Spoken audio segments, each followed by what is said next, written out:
കത്തോലിക്ക സഭയുടെ മതബോധന ഗ്രന്ഥം ഖണ്ഡിക 360.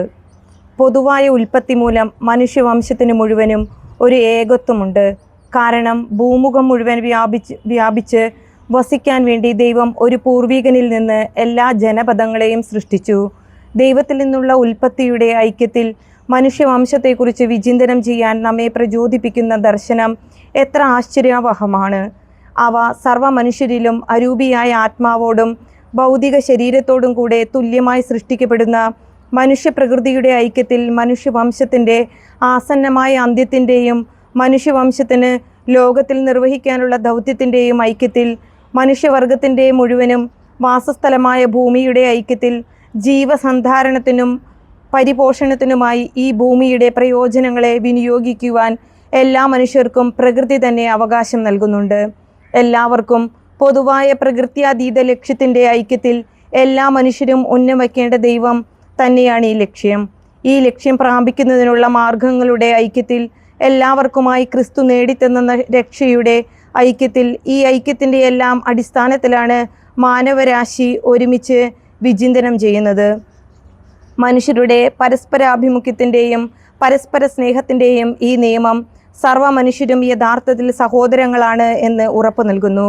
അതേസമയം വ്യക്തികൾ, സംസ്കാരങ്ങൾ, ജനപദങ്ങൾ എന്നിവയുടെ വൈവിധ്യത്തെ ഈ നിയമം പുറന്തള്ളുന്നില്ല.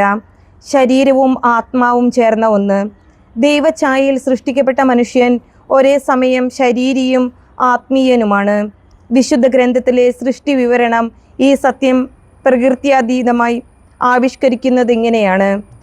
ദൈവികമായ കർത്താവ് ഭൂമിയിലെ പൂഴി കൊണ്ട് മനുഷ്യനെ രൂപപ്പെടുത്തുകയും ജീവന്റെ ശ്വാസം അവൻ്റെ നാസാരന്ധ്രങ്ങളിലേക്ക് നിശ്വസിക്കുകയും ചെയ്തു. അങ്ങനെ മനുഷ്യൻ ജീവനുള്ളവനായി തീർന്നു. അതിനാൽ മനുഷ്യൻ മുഴുവനായും ദൈവത്തിൻ്റെ തിരുഹിതത്താൽ സൃഷ്ടിക്കപ്പെട്ടവനാണ്. വിശുദ്ധ ലിഖിതത്തിൽ ആത്മാവ് എന്ന സംജ്ഞ പലപ്പോഴും മനുഷ്യജീവനെയോ സമ്പൂർണ്ണ മനുഷ്യ വ്യക്തിയെയോ സൂചിപ്പിക്കുന്നതാണ്. എന്നാൽ ആത്മാവ് എന്ന പദം മനുഷ്യനിലെ ഏറ്റവും അമൂല്യമായ അവൻ്റെ അന്തസത്തയെയും സൂചിപ്പിക്കുന്നു. ഈ അന്തസത്തയിലാണ് അവൻ വളരെ സവിശേഷമാം വിധം ദൈവത്തിൻ്റെ ഛായ സംവഹിക്കുന്നത്. ചുരുക്കത്തിൽ ആത്മാവ് എന്ന സംജ്ഞ മനുഷ്യനിലെ ആധ്യാത്മിക തലത്തെ സൂചിപ്പിക്കുന്നു. മനുഷ്യ ശരീരം ദൈവഛായയുടെ മാഹാത്മ്യത്തിൽ പങ്കുചേരുന്നു. അത് മനുഷ്യൻ്റെ ശരീരമാകുന്നത് അമൂർത്തമായ ആത്മാവിനാൽ സജീവമാക്കപ്പെടുന്നതും മൂലമാണ്. ക്രിസ്തു ഗാത്രത്തിൽ പരിശുദ്ധാത്മാവിൻ്റെ ആലയമായി തീരാൻ നിയോഗിക്കപ്പെട്ടിരിക്കുന്നത് സമ്പൂർണ്ണ മനുഷ്യ വ്യക്തിയാണ്. ശരീരവും ആത്മാവും ചേർന്നവനെങ്കിലും മനുഷ്യൻ ഒരു ഏകത്വമാണ്. ശരീരിയായിരിക്കുന്നതിലൂടെ മനുഷ്യൻ ഭൗതിക പ്രപഞ്ചത്തിലെ പദാർത്ഥങ്ങളെയെല്ലാം തന്നിൽ സംവഹിക്കുന്നു. അവനിലൂടെ അവയെല്ലാം ഗുണപൂർണതയുടെ ഔന്നത്യത്തിലേക്ക് നയിക്കപ്പെടുകയാണ്. സൃഷ്ടാവിനെ സ്വമേധയാ പുകഴ്ത്താൻ അവ അങ്ങനെ യോഗ്യമായി തീരുന്നു. ഇക്കാരണത്താൽ മനുഷ്യൻ തൻ്റെ ശാരീരിക ജീവനെ നിന്ദിക്കാൻ പാടില്ല. ദൈവം ശരീരത്തെ സൃഷ്ടിച്ചു. അന്തിമ ദിവസം അതിനെ അവിടുന്ന് ഉയർപ്പിക്കും.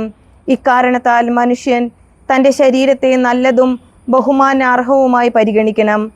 ആത്മാവിനെ ശരീരത്തിൻ്റെ രൂപം എന്ന് വിളിക്കത്തക്ക വിധം ആത്മശരീരങ്ങൾ തമ്മിലുള്ള ഐക്യം ഗാഢമാണ്. അതായത് അമൂർത്തമായ ഈ ആത്മാവ് നിമിത്തമാണ് മൂർത്ത ശരീരം സജീവമായി മനുഷ്യൻ്റെ ശരീരമായി തീരുന്നത്.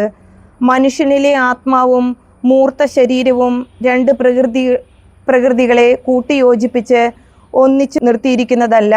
പ്രത്യുത അവയുടെ സംയോജന ഫലമായി ഈ ഏക പ്രകൃതി രൂപമെടുത്തിരിക്കുന്നതാണ്.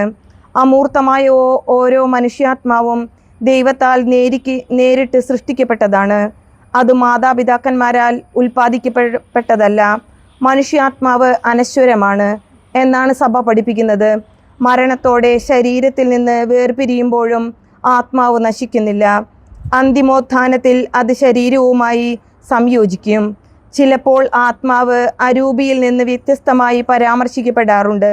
ഉദാഹരണത്തിന് പൗലോസ്ലീഹ ഇങ്ങനെ പ്രാർത്ഥിക്കുന്നു: ദൈവം തൻ്റെ ജനത്തെ പൂർണ്ണമായി വിശുദ്ധീകരിക്കട്ടെ. കർത്താവിൻ്റെ ആഗമനത്തിൽ അവരുടെ അരൂപിയും ആത്മാവും ശരീരവും അവികലവും കുറ്റമറ്റതുമായിരിക്കാൻ ഇടയാകട്ടെ. അരൂപി ആത്മാവ് എന്ന വിവേചനം മൂലം മനുഷ്യാത്മാവിൽ ഒരു വിധത്തിലുള്ള ദ്വിത്വം സൃഷ്ടിക്കപ്പെടുന്നില്ലെന്ന് സഭ പഠിപ്പിക്കുന്നു. അരൂപി ദ്യോതിപ്പിക്കുന്ന വസ്തുത ഇതാണ്: സൃഷ്ടി മുതൽ മനുഷ്യൻ ഒരു പ്രകൃത്യാതീത ലക്ഷ്യത്തിനായി നിയോഗിക്കപ്പെട്ടിരിക്കുന്നു. ദൈവത്തോടുള്ള കൂട്ടായ്മയിലേക്ക് സൗജന്യമായി ഉയർത്തപ്പെടാനും അവൻ്റെ ആത്മാവിന് കഴിവുണ്ട്. സഭയുടെ ആധ്യാത്മിക പാരമ്പര്യം ഹൃദയത്തിനും പ്രാധാന്യം കൽപ്പിക്കുന്നുണ്ട്. വിശുദ്ധ ഗ്രന്ഥ ഭാഷയിൽ ഹൃദയം ഒരുവൻ്റെ ഉണ്മയുടെ ആഴങ്ങളെ സൂചിപ്പിക്കുന്നു. ഇവിടെയാണ് ദൈവത്തിനു വേണ്ടിയോ ദൈവത്തിൽ നിന്ന് എതിരായോ വ്യക്തി തീരുമാനമെടുക്കുന്നത്. പുരുഷനും സ്ത്രീയുമായി അവിടുന്ന് അവരെ സൃഷ്ടിച്ചു. സമത്വവും ഭേദവും ദൈവനിശ്ചിതം.